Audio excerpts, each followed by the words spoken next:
Welcome back, ladies and gentlemen, to Curtis Motorcycles channel, creating future-proof EV motorcycles that are best in class. Joining us, Matt, the Chief Executive Officer, is going to be giving us insight into this pivotal architecture they're designing around this platform. So first and foremost, welcome, sir. Thank you so much for having us.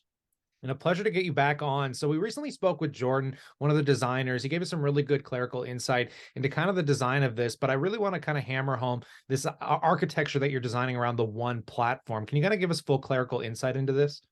Well, the One is an ideal launch vehicle for Curtis, but the One platform is more important because the the the technology of this motorcycle for the first time ever really does hit an inside out approach to making what essentially is a motorized bicycle.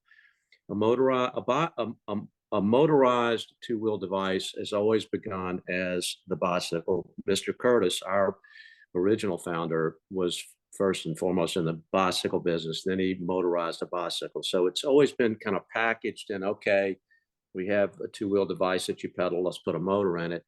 When we formed as an ICE luxury maker 32 years ago, we desperately wanted to start from the inside of that bicycle format and grow it from the inside out. And we made some headway, but along the trail, always focused on this first principle of inside out core platform architecture. We discovered the way to bring life was to take the actual drive shaft of the motorcycle and begin the making of the beast by tapping that keyed shaft inside of the smallest and highest torque producing motor in the world, which is our P400 axial flux motor relative to scale and weight. So you tap this beautiful hard steel power shaft through the motor at its dead centered. You put it dead centered on the motorcycle, and you affix the legs of the motorcycle, which are exactly like the arms of the motorcycle. Then you bolt the motor dead centered onto the core of the motorcycle, which is all precision machined from solid billet. So the absolute outcome of this is a neck of the motorcycle that is 100% perpendicularly squared with the pivot angle of the motorcycle, which is that keyed hard steel shaft centered by the motor itself. Then you put the legs on it, which are exactly like, the arms on it, which are exactly like the legs, and everything. You put it on a chassis dyno and it measures perfect. No other motorcycle in the world will measure perfectly like a Curtis will, and no other motorcycle has ever been made that is centered and balanced like the platform architecture that I just described. Now, we have a patent pending on this architecture and 130 rounds of parts to make the bike as I just described it. But the big fact is that this platform architecture will be the foundation for every Curtis and Curtis derived motorcycle for as long as the eye can see. And as somewhat of an expert in motorcycle platform architecture, I just don't believe there is a better way to make a bike.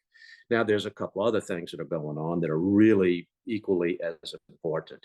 Our battery is the backbone of this motorcycle, which provides enormous stability and structure to this aircraft monocoque design.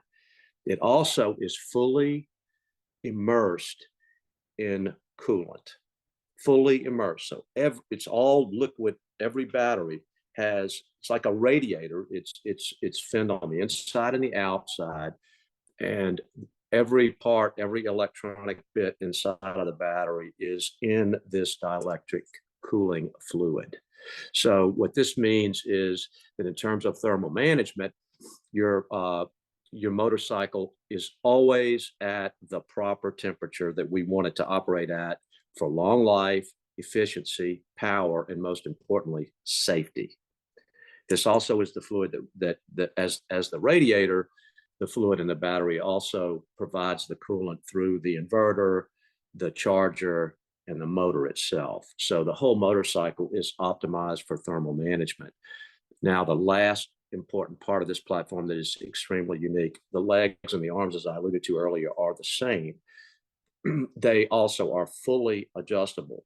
So for the first time, we can take our owner and essentially center him to his motorcycle, dialing in exactly the geometry that he wants in terms of ride height and wheelbase and feel of his motorcycle. So both aesthetically and in terms of the way that he wants the motorcycle to communicate information to him as he goes down the road. For the first time in history, his motorcycle can be made to be optimal for his individual preference. And then when he leaves this to his grandson, maybe his grandson is taller and wants the bike to be a little taller, maybe he's shorter, wants it longer, whatever, it can be adjusted. So it's a quite wonderful system. And we're very, very excited to have invented or reinvented the motorcycle in this way under the Curtis brand. It seems really appropriate that Mr. Curtis would be that his glorious company would be restored to do this for the next 120 years, because as I've probably talked to you about before, he invented the American V twin originally, which we've been using for 120 years, his basic design of that product. I definitely appreciate these insights. And you guys are taking this really kind of hands-on approach. You're launching the first batch of these coming out in October, and you guys are going to kind of slow launch these as you kind of just, I guess, feel the product. So you want to give a little insight into that? Because that's a real big catalyst for a lot of people that I'm sure are excited to get their hands on this product. Well, we're going to begin delivery of the bikes in October at one motorcycle per week. And this modeling of our financial plan allows us to make money from the very first delivery sustainably and in a fashion that will grow over time. So it also means by starting very, very slowly that we can be certain that we are delivering on the promise of a perfect 5-star service for each client with a 10/10 quality product. And it was really neat talking last time because you gave some good insight into the clients that you've attracted. But at this point, I will pass the question off to the viewers. We'd love to know what you guys think about this in that comment section below. Consider subscribing because as news comes down the wire, we're going to update you here. But on that note, as always, we look forward to catching you in the next one.